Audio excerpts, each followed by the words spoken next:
What's going on, guys? Cynic here. I just wanted to quickly go over a tier list that, based off my experience of playing the game. I'm level 35. I have a 90% win rate. That doesn't really mean anything because the games we've been playing have basically just been spawn camping. It has been a mix of solo queue, duo queue, and also playing in a squad. I'm just waiting for rank to come out. But in the meantime, I just wanted to quickly talk about the characters and how I feel they rank in the current player base, because obviously we don't have all of the characters due to them being locked behind the DX pack and also just buying them in game. So I will not be doing the DX characters, but I'll briefly talk about them at the end. So first things first, let's talk about Gun Tank. I think Gun Tank is decent, but I don't think he's like creme de la creme. You should pick him. I think he's like okay. I think he's underrated. His ultimate is very good at like just creating a path. Obviously you can kill it, so there are pros and cons. I would say he's like a high C, kind of going into B. He doesn't really like excel at anything that other characters bring to the table, in my opinion. I haven't had a lot of experience with Gun Tank, so I could be wrong about this, but just in my personal experience, I think the Gun Tank is just not quite there. Because obviously his ultimate can be shot down, and obviously it can be blocked by shields as well. So there's that to keep in mind. But it can be used to just create chaos and cause people to look around and stuff like that. So that's one good side. Let's talk about GM. GM, in my opinion, is like S tier. He can kind of do it all. DPS, support, peel.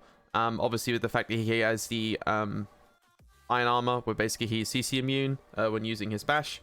So there's that also. So honestly, I think GM is just very good. Obviously on some parts of the maps, for example, like the dock map, the first point, he's not very good until you get into the city area.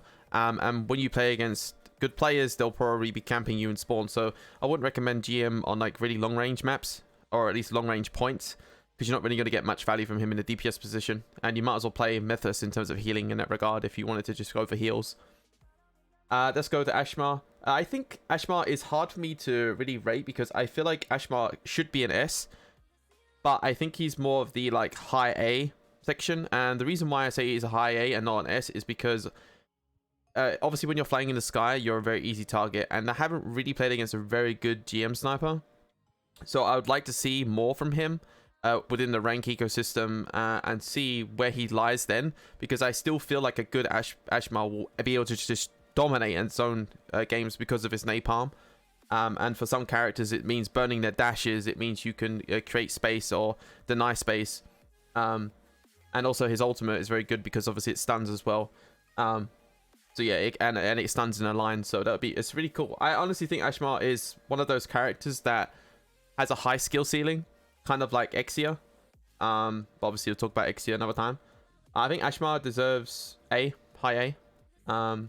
Would like to see how he goes in against better hit scan players. Zaku, I think, is probably in that same boat as Ashmar.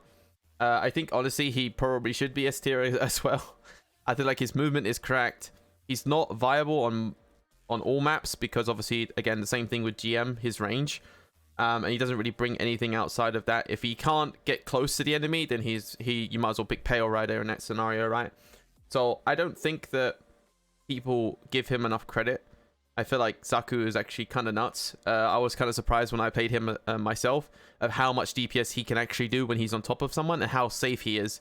If you burn all of your dashes to go in and kill or go on someone, obviously you're probably, if you get low, you're gonna have to run away and you won't have those dashes. But his dashes come up so quick.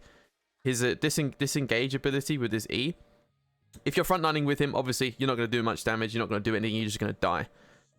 So making sure you're aware of the surroundings and where people are and where your teammates are is like very important when you play this character. The same as Ashmar. Like, you don't want to just fly in the sky when the GM is like around on the map. So I think he's very good in my opinion.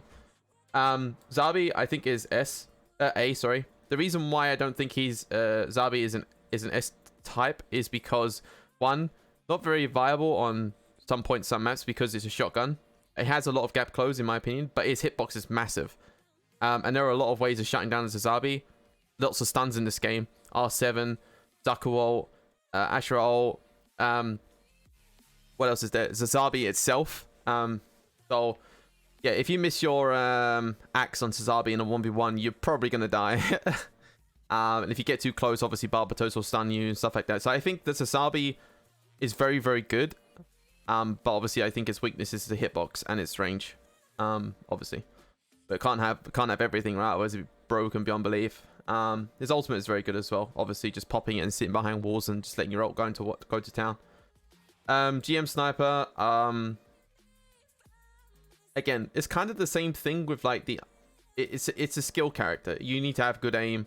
It should be an S tier, but again, it's not viable in most scenarios, all games, and obviously it requires a lot of skill to actually just aim. But just pure aim character. Obviously, it has a lot of utility with the fact that it can like heal and res people. Well, not heal people, res people from across map basically. And obviously the jump pad is very useful when getting some people navigating around the map in some spots that they shouldn't be, keeping people safe and stuff like that. So I think GM Sniper is very good in the right hands. Again, same as Daku and same as Ash. I'm skipping Exia because again we haven't played him, we haven't seen the changes, we don't know the changes. So yeah, I'm skipping Exia. I think Exia is a very high skill cap character that people that will pick up and think, oh, it's just crap. Well, I think it's going to be one of those characters, kind of like Barbatos, where a true player that actually masters this character will be insane. Mythos, I think, is A tier. Actually, yeah, I would say A, like a mid A. Yeah, I think it's kind of like if you have a bad team, Mythos is kind of shit and get run over. But if you have a good team that creates a lot of space and you can pocket them, Ultimate, it can create so many opportunities for like a Zazabi just to go ham, pop their ultimates together, and it literally can just steamroll a whole team if they have no way of disabling the Zazabi with like stuns. Also you can use it on anybody, but there's a lot of good combinations. Like you can do it with Pale Rider as well. It's basically like Soldier Nano Boost combo. Yeah. So yeah, I need to play it in Methods a lot bit more. But I think definitely it's very strong.